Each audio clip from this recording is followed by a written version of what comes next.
Hello बच्चों, मैं दानिश खान स्वागत करता हूं मैं आपके अपने यूट्यूब चैनल। तो बच्चों, आज हम लोग पढ़ रहे थे बेसिक केमिस्ट्री में। इसमें हम लोग क्या पढ़ रहे हैं? Class 10 NCERT science. साइंस में क्या पढ़ रहे हैं? Basic chemistry. केमिस्ट्री के अंदर बच्चों क्या पढ़ रहे थे हम लोग? ठोस, द्रव, गैस की व्याख्या बच्चों। तो आज हम लोग ठोस जानेंगे क्या होता है, द्रव और गैस।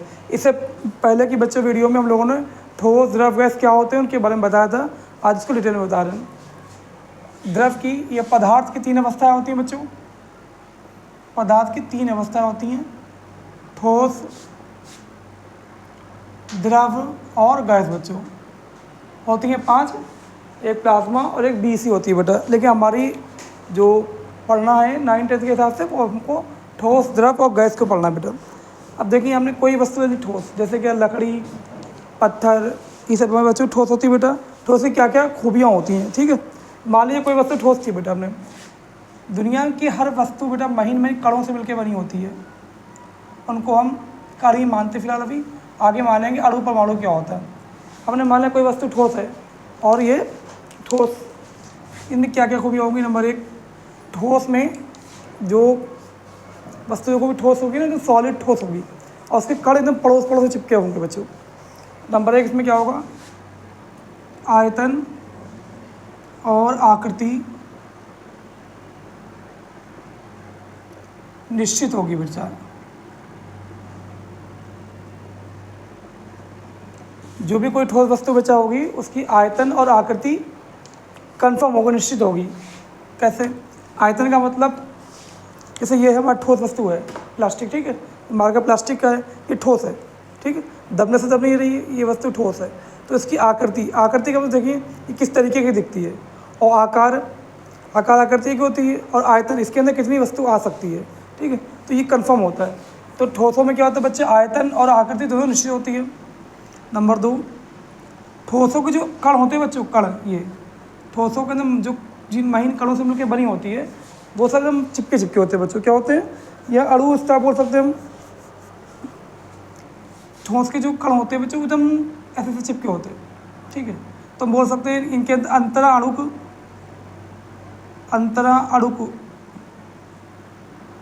स्थान बहुत कम होता है, बहुत कम होता है। और जो इसका मतलब क्या हुआ? जो ठोस के अणु है ना, वो एकदम चिपके चिपके बच्चे होते हैं। ये देखिए इस तरीके से। तो ये दोनों आपस चिपके हुए हैं, एकदम चिपके चिपके। तो इसके अंदर गैप नहीं है बच्चों। यहाँ पे देखिए गैप नहीं है, ये ना के बराबर है। तो इसे बोलेंगे हम, इनके अंदर अंतरा अणुक स्थान बहुत कम होता है बच्चों, ठीक है। इस इनके बीच के स्थान को क्या बोलेंगे हम? अंतरा अणुक स्थान। नंबर 3 क्या आएगा हमारा?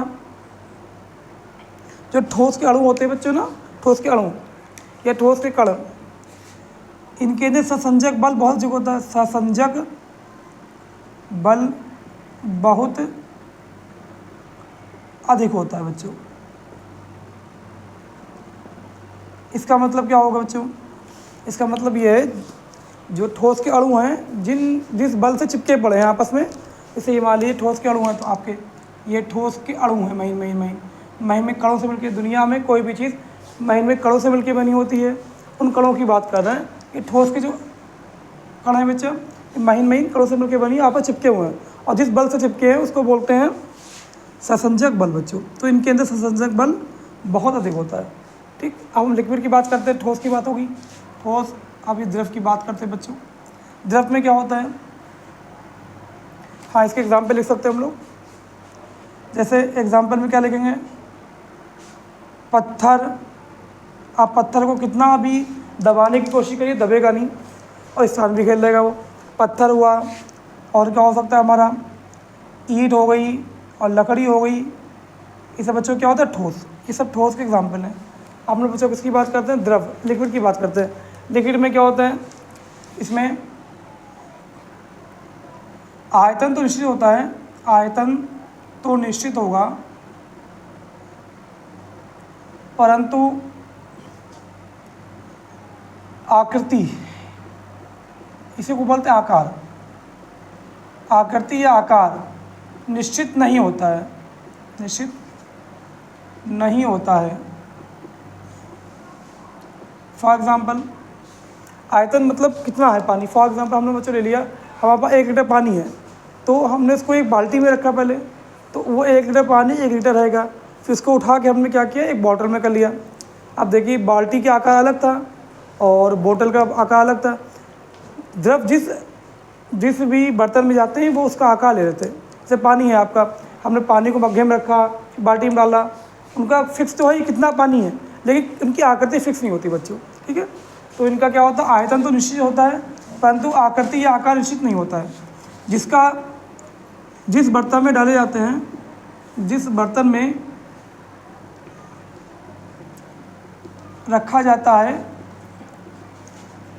उसका आकार ले लेते हैं, उसका आकार ले लेते हैं। कहने का मतलब बच्चों इनका आकार निश्चित नहीं होता है, जिस बर्तन में डाले जाएंगे उसका आकार ले लेंगे, ठीक है। जैसे पानी है आपका बच्चों। और नंबर 2 पे क्या आएगा हमारा, अंतःअणुक स्थान बहुत कम होता है। इसमें थोड़ा सा था, इसमें क्या होगा देखिए बच्चों, द्रव जो होता है ना उनके बीच का अंतःअणुक स्थान ठोस की तुलना में कम होता है। ऐसा क्यों बच्चों, देखिए ठोस के जो अणु होते हैं वो महीन एकदम चिपके होते हैं, और जो द्रव के अणु होते हैं ना वो थोड़ा से दूर होते हैं बच्चों। क्या होते हैं, थोड़ा सा दूर होते हैं, दूर होते हैं, सही है। ठोस की तुलना में द्रव के अणु थोड़ा दूर होते हैं, ठीक है।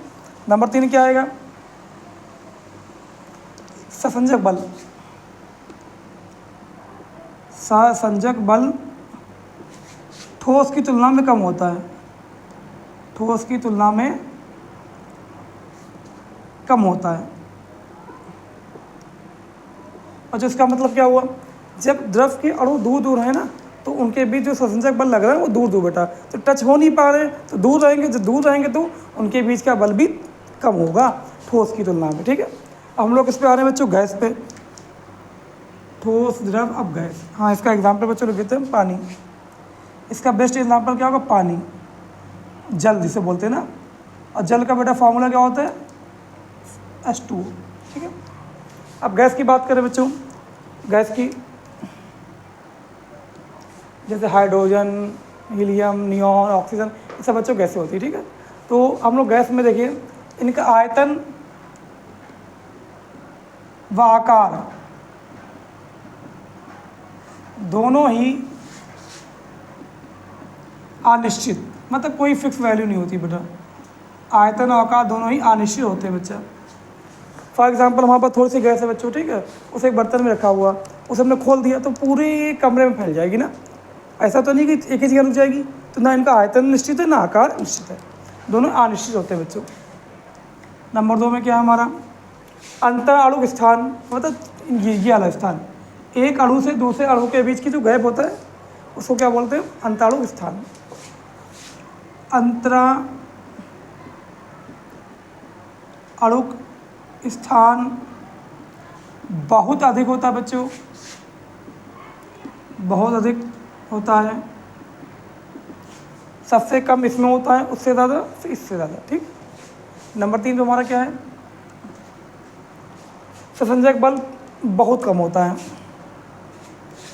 ससंजक बल बहुत कम होता है, कम होता है बच्चों। ये होगी बच्चों हमारी क्या, ठोस, द्रव, गैस की व्याख्या बच्चों। आज हमने क्या पढ़ा, ठोस के बारे में, गैस के बारे में और द्रव के बारे में। ठोस, द्रव, गैस के आगे वीडियो बच्चों हम लोग केमिस्ट्री में और भी चीज़ें बेसिक शुरू करेंगे। तो बच्चों अगर आपने हमारे चैनल को सब्सक्राइब नहीं किया, इसको ज़रूर सब्सक्राइब करें और अपने दोस्तों से भी सब्सक्राइब करें, शेयर करें, जिससे हमें भी मोटिवेशन मिले आपकी वीडियो बनाने के लिए। Thank you for watching video. मिलते हैं आपसे नेक्स्ट वीडियो में।